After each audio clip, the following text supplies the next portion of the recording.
Our top focus this hour is the standoff between the elected governments and the governor's office. A very warm welcome. I'm Anusha Soni, and this entire conflict between these two constitutional positions or these constitutional functionaries is indeed not new.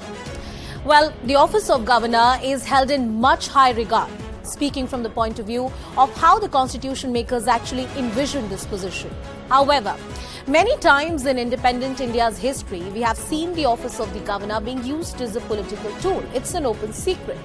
The phenomena, I must add, is not a new one, but goes back to the Congress era. Today, in focus are the two opposition-ruled states, of course, the state of Telangana, and many other states have seen these kind of issues. The opposition-ruled states of Tamil Nadu and Kerala, where the governor's office is in a direct confrontation, calling Governor R.N. Ravi a threat to peace, quote-unquote. Tamil Nadu's ruling party DMK has submitted a memorandum to President to seek his removal for obstructing a democratically elected government from serving the people. I'm quoting what the government is saying. Now, it's also being said that the governor is instigating communal hatred. DMK has further alleged that there are various statements that have been made by the governor which are not in good taste. Things are not great in the state of Kerala too, where the cabinet decided to bring in an ordinance to take away the role of the chancellor of the universities from the governor's office. As the tussle between Arif Mohammed Khan and the state government has escalated in the recent months over the administration of universities, the ruling CPIM last week decided to explore all possible legal options. Now, the politicization of the governor's office or the much-needed constitutional check and balance. Our top focus this evening. First, let's take you through what are the key issues of problems, the tussle between the governor's office in the state of Kerala. As I earlier said, there's controversy over the vice-chancellor appointment in Kerala. This has been a very heated issue. It has seen round of litigation as well. The Supreme Court had ruled that KTU VC's appointment as void ab initio. The governor maintains that he's only going by the rule book, and recommendation panel suggested one name instead of 3 out of the 5. So there have been various changes that have been made. Kerala governor sends notices to 11 VCs to resign. Clearly, the confrontation has only escalated in the past few days, and the VCs had moved the Kerala High Court and asked till the final decision. Time till the till the final decision is taken.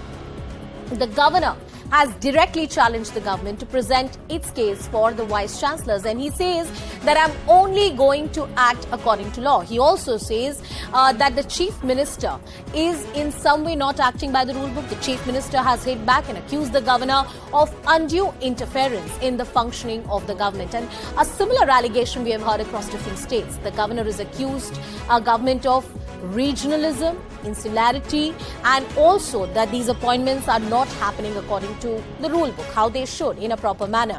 LDF, the ruling party, has launched, the opposition party has launched protests against the governor's action. The ruling party, LDF, has insisted on various occasions that Arif Mohammed Khan is acting as the political puppet. That's what they have said.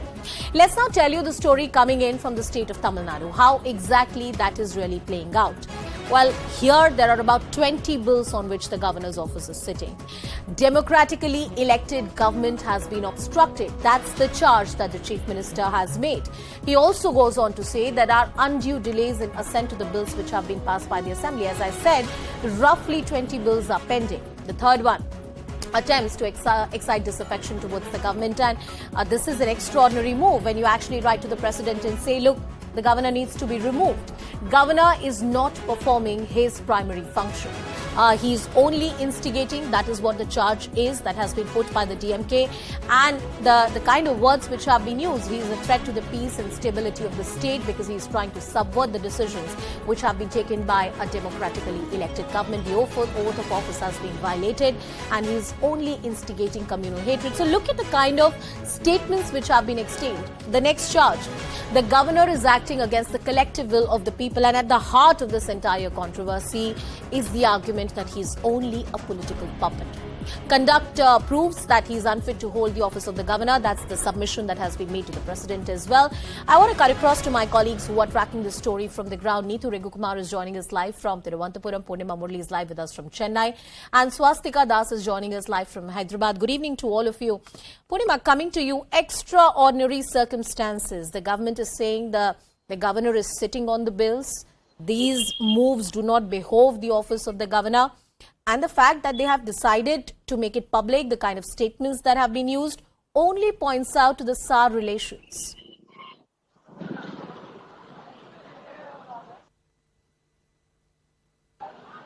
Absolutely, the Tamil Nadu government and the governor standoff for many months now. And the latest was, in fact, the Coimbatore incident where the governor said, questioned the state government's delay in fact, handing over the case to the NIA. And after that, the DMK decided to seek other parties' support to sign memorandums. So apart from the DMK, the Congress too is on board seeking the withdrawal of governor. And the senior leader of the Congress, P. Chidambaram, in fact, had tweeted about it, saying that he and his alliance partner, the DMK, have decided that it's time for in fact, the withdrawal of the governor, considering that there have been many bills that are still pending before the governor, including the one where the state government does not have the power to appoint vice chancellors. That is, in fact, the highlight of the memorandum, apart from other bills, including NEET, etc. So the standoff has been there for a long time, but the latest statements that came in from the governor has not gone down well with the Tamil Nadu government. So apart from the DMK, its alliance partners are also on board, signing the memorandum and submitted it before the president today. Anusha. Interesting developments there. And the story is not great in Kerala as well, Neetu. We have seen Arif Mohammed Khan versus Pinarayi Vijayan, one press conference after the other, rounds of litigation, the vice-chancellor appointment, the manner in which the appointments are being made, the entire effort of the government to take away that power from the governor's office. Well, this is not new and likely to continue. Neetu. That's correct. The allegations and the counter allegations are just going on every day, and it's likely to continue. Today it has reached another level with the Kerala cabinet deciding that they will bring in an ordinance to remove governor as the chancellor of the state universities and bring in an educational expert. So this is the latest of the controversies and the allegation and counter allegation that has been going on, with the governor saying that the government is interfering in the appointment of the universities, and the government alleging that it is a governor that is trying to act as a political tool of the Sangh Parivar and the RSS, and is trying to interfere in the higher education sector to sabotage the work that is being done in the higher education sector. But now, even with this ordinance, one aspect is that this ordinance also has to be sent to the governor for his assent. So today, while the governor spoke, he said, let them send the ordinance. I'm not going to sign on anything without applying my mind, and if I have doubts, they will have to come and brief me. So this it doesn't look like this issue is going to settle down any moment now. This is escalating further. Now the VCs have also approached the Kerala High Court, and the Kerala High Court has now directed the governor should not take a final decision till these writ petitions are disposed of. But in all this, it's the universities that are also suffering, the university administration, because if all these university VCs have to resign, they are saying that the pro-vice chancellors also, according to the rule, has to resign. So what will happen to the administration of the universities, the lives of thousands of students that is dependent on these universities? Absolutely, Neetu. Cutting across to Swastika as well, because she'll tell us the story from Telangana. Even in this state, an opposition ruled state, there have been a slew of allegations and counter allegations, something very similar to what Neetu was talking about. Swastika, give us perspective. And once again, in this state as well, this is not likely to die down any time soon. A direct line of confrontation that we have seen between these two constitutional positions, the Chief Minister office and the Governor's office. Well, Anusha, Telangana Governor Tamilisai Soundararajan has completed 3 years in office, and these 3 years have had turbulent relationship with Telangana Chief Minister K. Chandrasekhar Rao. But the whole narrative hit a new pitch earlier today, when the governor alleged that even her phones are being tapped. Now, this kind of allegation has never come before. The governor says that not just her phones, it's also the phones of the Raj Bhavan staff, which is also under the constant surveillance of what she directly hit out and implied is of the state government. Now, of course, we are waiting for the state government to respond on these scathing allegations leveled by the governor here.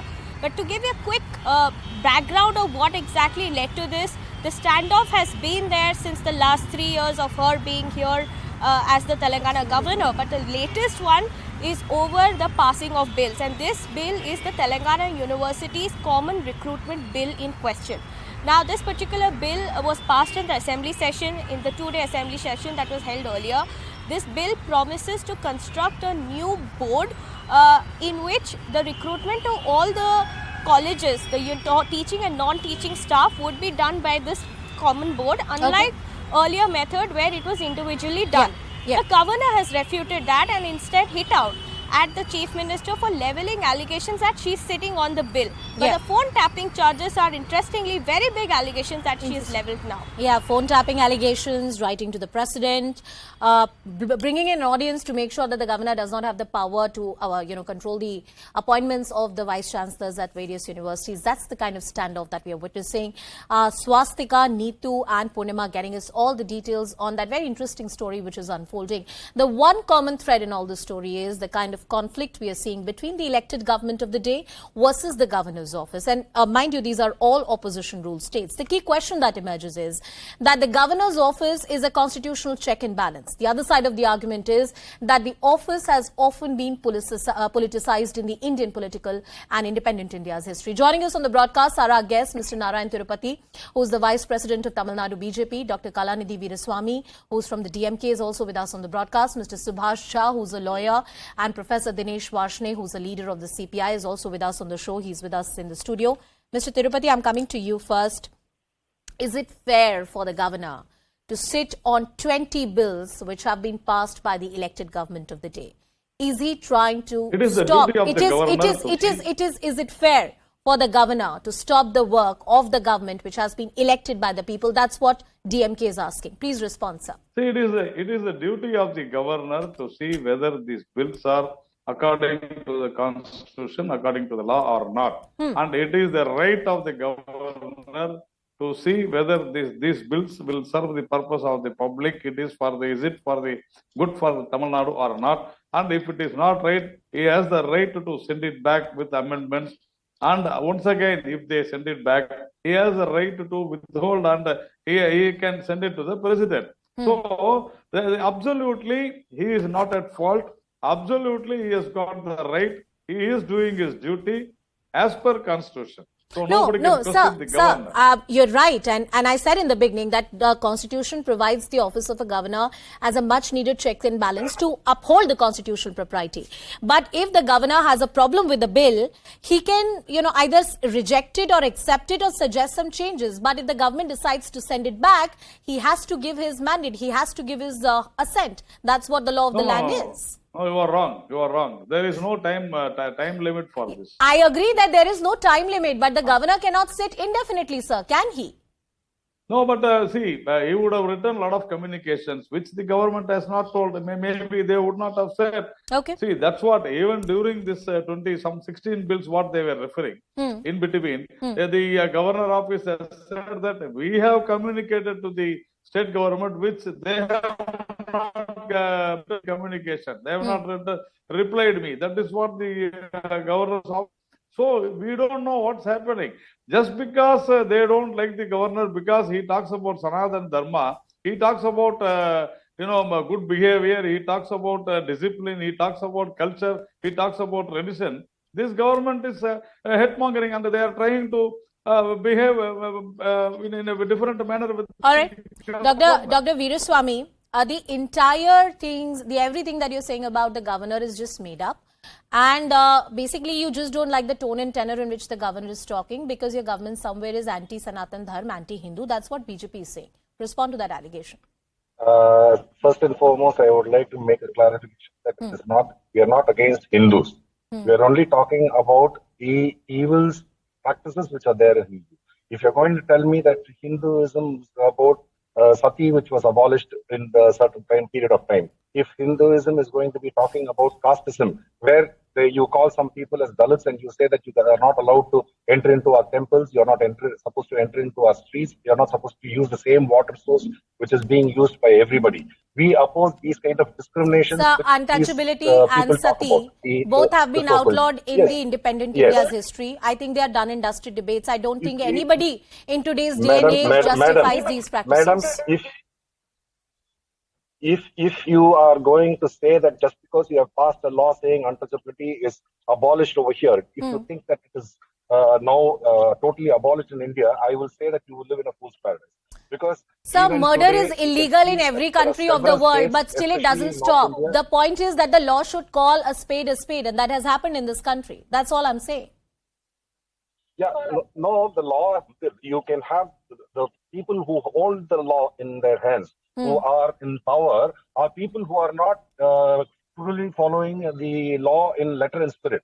They ensure that those people who are abusing these untouchables, the so-called untouchables, are protected and they are taken care of. This practice has been seen in several states where the BJP I is politely voting. request you, sir, Dr. Veeraswamy, my humble submission to you is we should also talk about the key issues that you have with the governor's office right now. Why have you written to the president?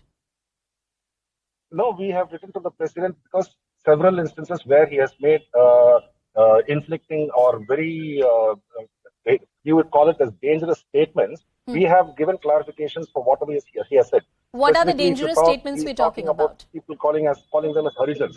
No, Harijans, and we have a law which says that you are not supposed to be using those kind of terminologies. There is a law which is being passed. When a governor holds this kind of a law to impunity and he abuses it himself, this will give a lot of the other common people, who the so-called upper caste, a lot more of, they will be emboldened to speak as and how they please, and they probably are going to be abusing these Dalits and other people. So can you quote one of the statements of the governor and put it into context? Mr. Tirupati, I'm coming back to you. Can you give me one example of a governor's statement? No, he has made a speech where he has said Harijans. He has used this word Harijans. And it is against the law to use such kind of a word. You cannot use the word Mr. Harijans Subhash Jha is a lawyer. He is with us on the panel. Mr. Jha, correct me if I'm wrong. Let me also Okay, finish your point, then I'll go to Mr. Subhash Jha. Finish your point. Yeah. Yeah. So he also has made a point saying that every country in this world has some kind of a religious.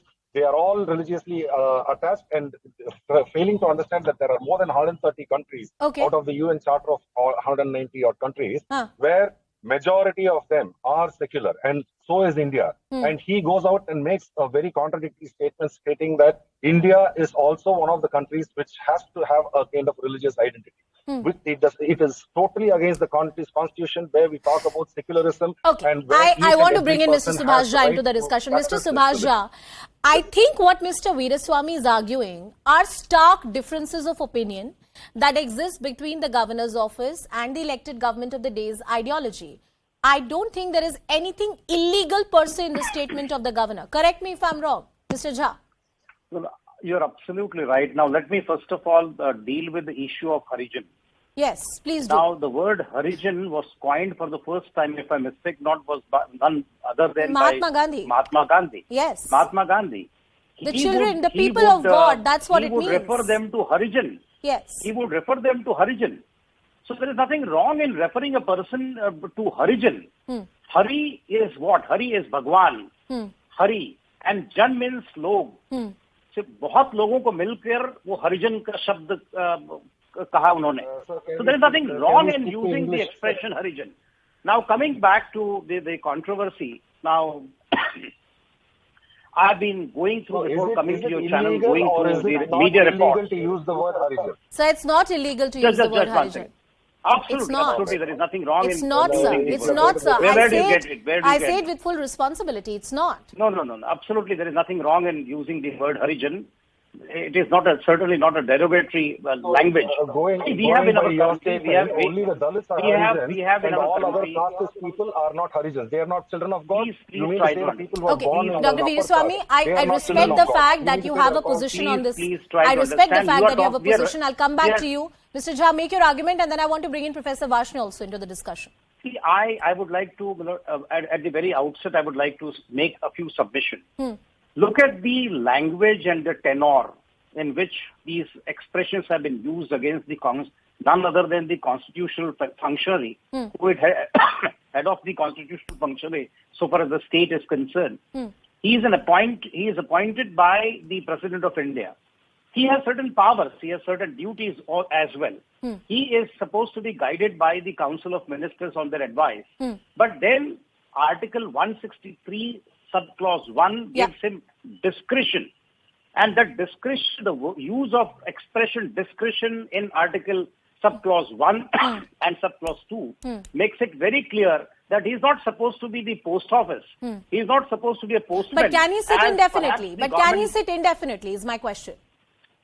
No, certainly not. See, it appears, I've been going through the media reports, it appears that he's saying that if he's withholding certain bills, that means this is a decent way of saying no, that he doesn't agree with those bills. I want to bring in Professor Varshney also into the discussion. Professor Varshney, touching upon what is happening in the state of Kerala and the sort of confrontation that we have seen between Arif Mohammed Khan and the Chief Minister's office, the appointment of chancellors at the various universities has become the recent bone of contention. It's also a legal battle which is being fought. And the governor's office continues to insist that you're trying to make these appointments political.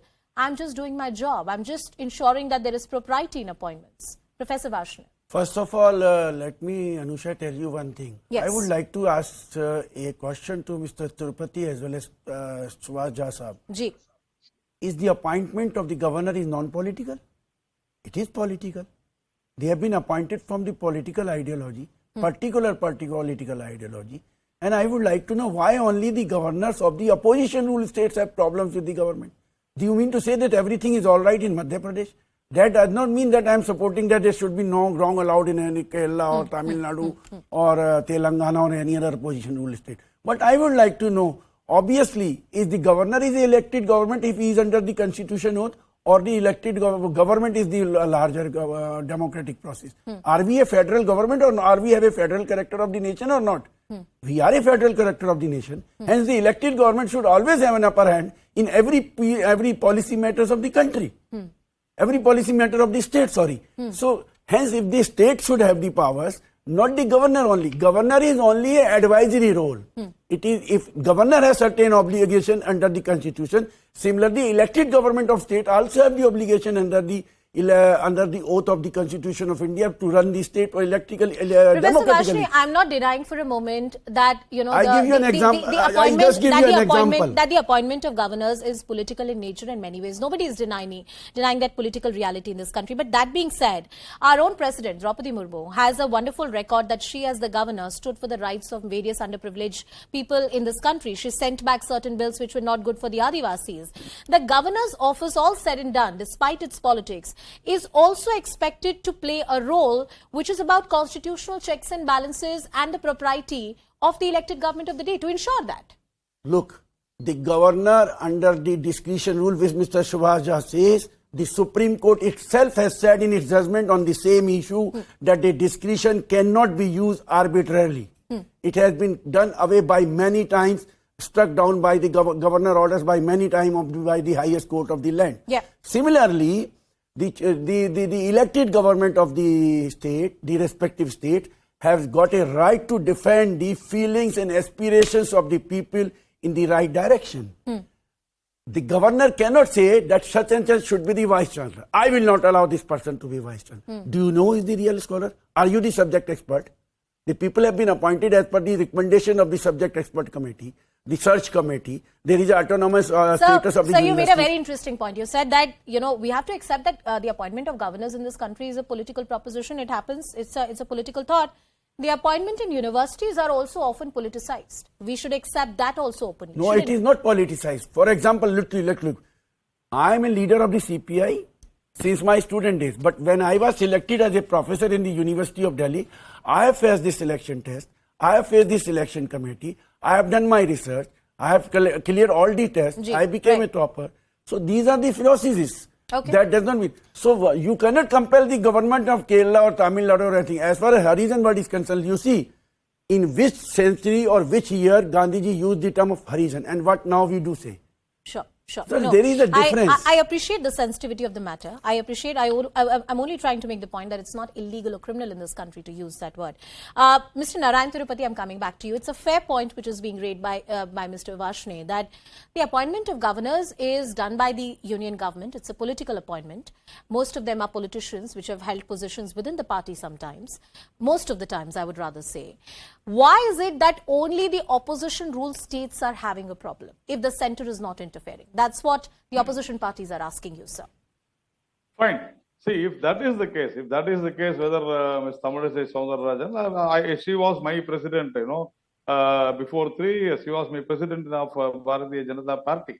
So if you say that because of that it is a political appointment, as rightly said by my another colleague, Draupadi Murmu, you mentioned, she was also one of my leaders, and Mr. Ramnath Govind also, he was a president. So we should not see we should not give political color to this. We expect all these governors to do their duty because they are appointed by the President of India. We expect the Chief Minister of the state to do their duties as per the aspirations and the wishes of the people of the state. Let me finish, sir.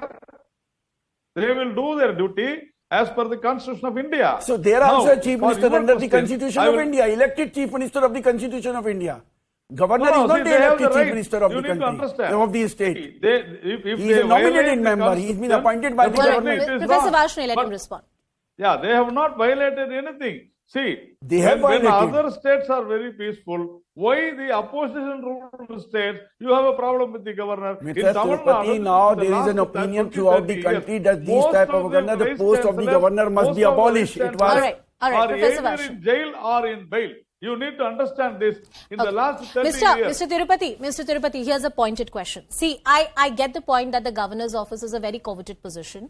But even legally, in various judgments of the Supreme Court, it has been accepted that at many occasions, there is a role which has been played by the governor, which is not really constitutional in nature, but political in nature. And we have to accept the reality. In fact, BJP, when the Congress party at the center, had opposed multiple times the kind of role that the governors were playing in multiple opposition ruled states in the country. So that history can also not be denied. The argument that the opposition parties are making is that the governor is acting at the behest of the central government to create problems in these states. That's what their argument is. Let me speak. Let no one interfere in this. Yeah, go ahead, sir. Please go ahead.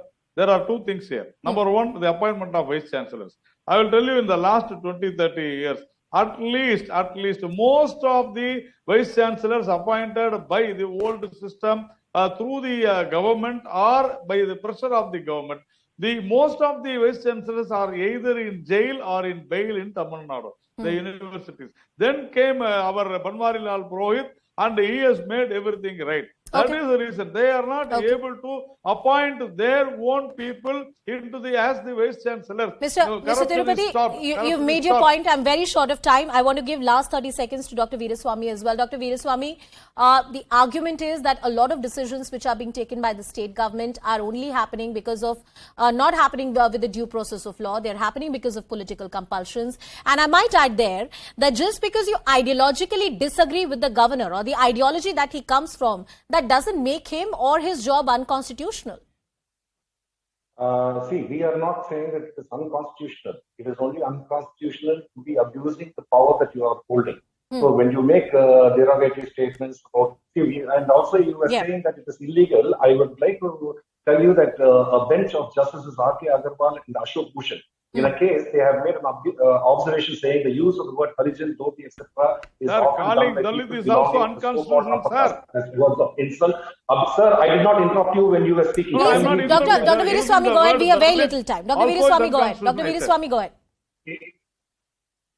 So it was an observation made by the Supreme Court, where a bench of 2 judges, they have made this observation saying that these words are used to insult, abuse, and with derision. The tone and tenor with which a word is said, the kind of context in which a word is used is very, very important. I've absolutely run out of time. Dr. Veeraswamy, Narayan Tirupati, Subhasha, Professor Dinesh Varshney. Thank you, gentlemen, for joining us on the broadcast. Clearly, the office of the governor has been in much controversy, not just right now, but since many, many decades, and perhaps it does require a fresh relook in many ways, especially the relationship between the Chief Minister's office and the Governor's office. With that, it's a wrap. Shivani joins you on the other side.